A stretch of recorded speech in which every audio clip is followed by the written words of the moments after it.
Welcome to livingpianos.com. Robert Estrin giving you 4 piano exercises that actually work. If you have watched my videos, you know I'm not a big fan of doing endless exercises. As a matter of fact, I suggest taking your music and turning it into exercises. And that can solve a lot of problems while solidifying the pieces you actually play. Check out in the description, I have that video for you. But today, we're going to talk about 4 essential exercises that can elevate your piano playing, that anybody seriously playing the piano should do these 4 things because you'll get tremendous benefits from them. Number 1, scales. And it's not just practicing scales, it's how you practice scales that will really make the difference for you. Did you know that it's much more difficult to lift up previously played fingers than to push down fingers? I've demonstrated this many times, showing how lifting up fingers is much more difficult than pushing them down. Just try that, especially your 4th finger doesn't want to lift up. And to get clean releases, and the way to practice this is slow practice, raising your fingers, making sure to just use only your fingers, not your arms for the power, as follows, as I'll show you in this slow practicing.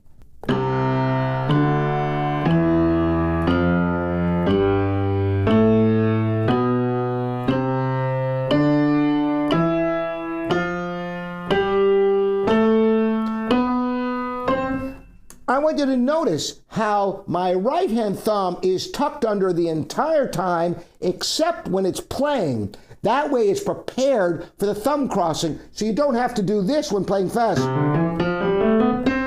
It's already prepared well in advance. Watch how that works. My right hand thumb is tucked under.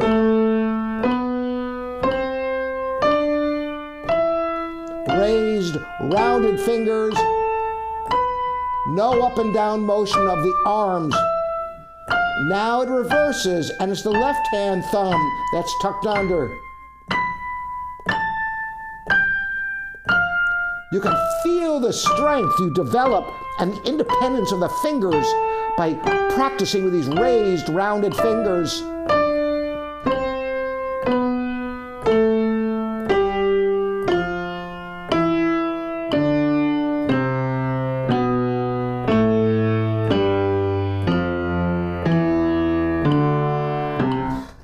Incidentally, this slow practice will give you more benefit for the musculature of your hands than fast practice. So you should do that at least 4 times in a row. I'm at a very slow speed at like 60. Whatever speed you are comfortable with. But then after this, you go to 2 notes to the beat and you do exactly the same thing. I'll just demonstrate a little bit so you get the idea.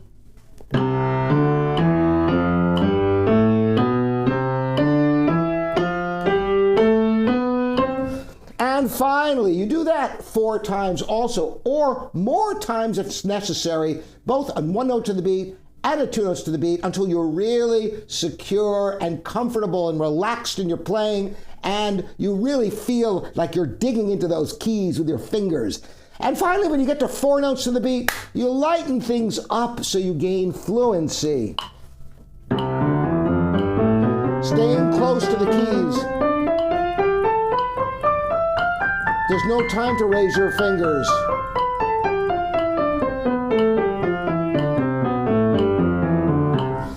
So you do 4 times at 1 note to the beat, 4 times at 2 notes to the beat, and as many times as you can fast, listening for the evenness from top to bottom. There's innumerable other things you can do with different phrasings, articulations, dynamics, but this is the fundamental. Learn all major scales.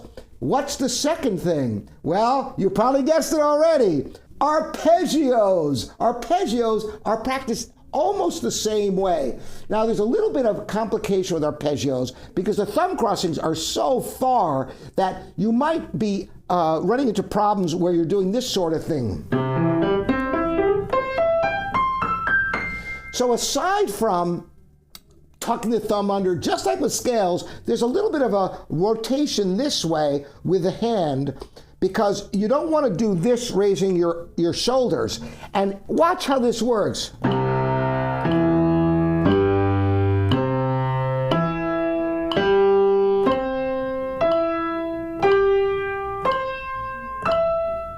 And now the left hand thumb. and rotating so you can accommodate the notes, always preparing in advance.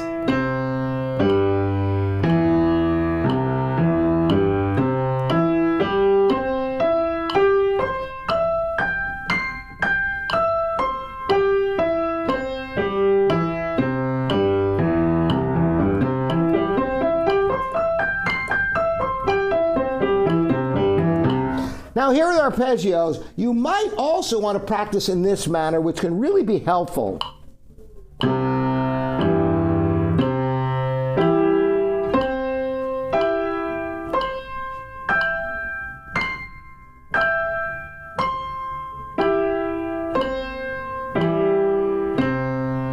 Then you can do this.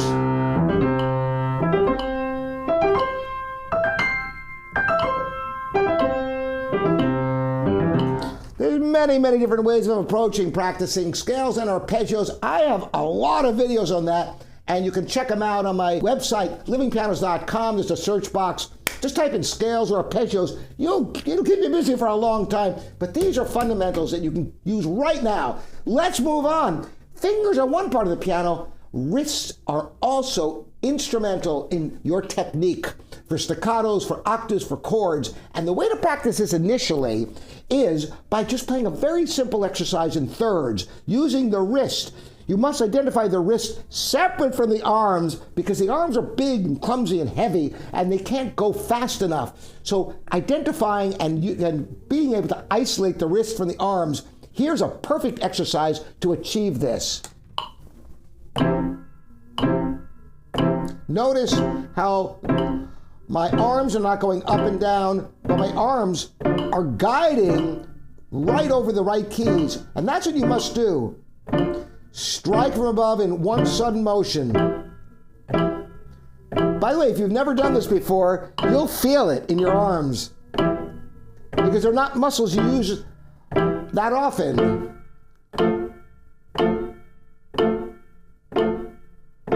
And if you're doing this, then you're doing it wrong. Even if you're doing this with the arms and the wrist, all the motion comes from the wrist, not the arms. Now this seems like a really simple exercise, but it's all how you execute it that makes the difference. You'll feel it here in your arms. These muscles get a nice workout.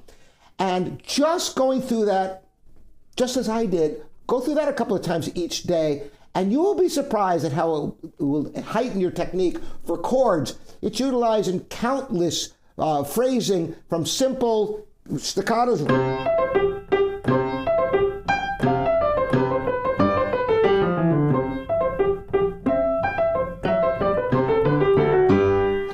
to get that clarity, or in chord work.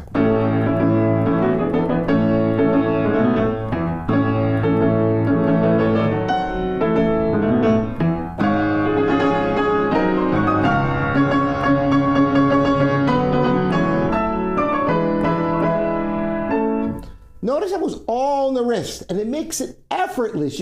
That piece is a great piece, by the way, if you want to develop your wrists and your strength, because it's such a tour de force with all the repeats that if you tried to do that with your arms, you would be exhausted, it would be sluggish. When you learn to use your wrists, you can lighten up, you get speed and fluency.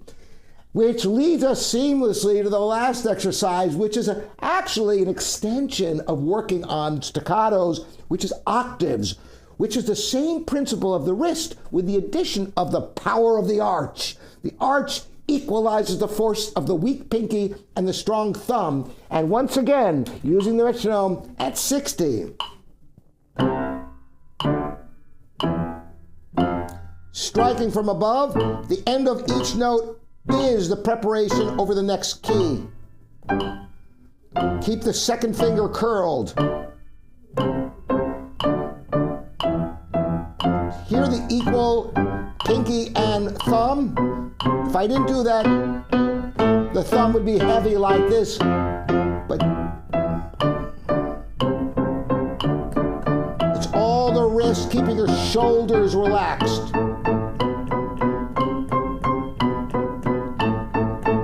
It's light, striking from above.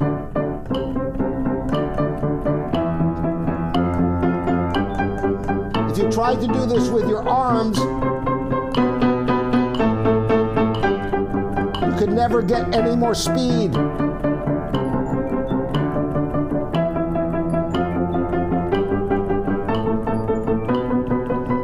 Do as many repetitions as you can.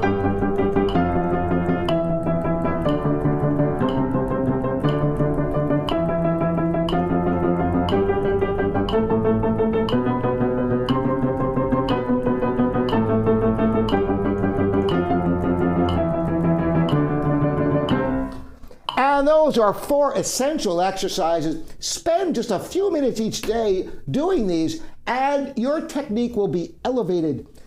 Learn all the major and minor scales and arpeggios. Take 1 a week. There's no rush. You've got a lifetime to enjoy the piano and to develop your playing. I'm Robert Estrin. This is livingpianos.com, your online piano resource. Thanks so much for joining me. Subscribe if you like videos like this. There's a lot more to come just to help your piano playing. We'll see you next time.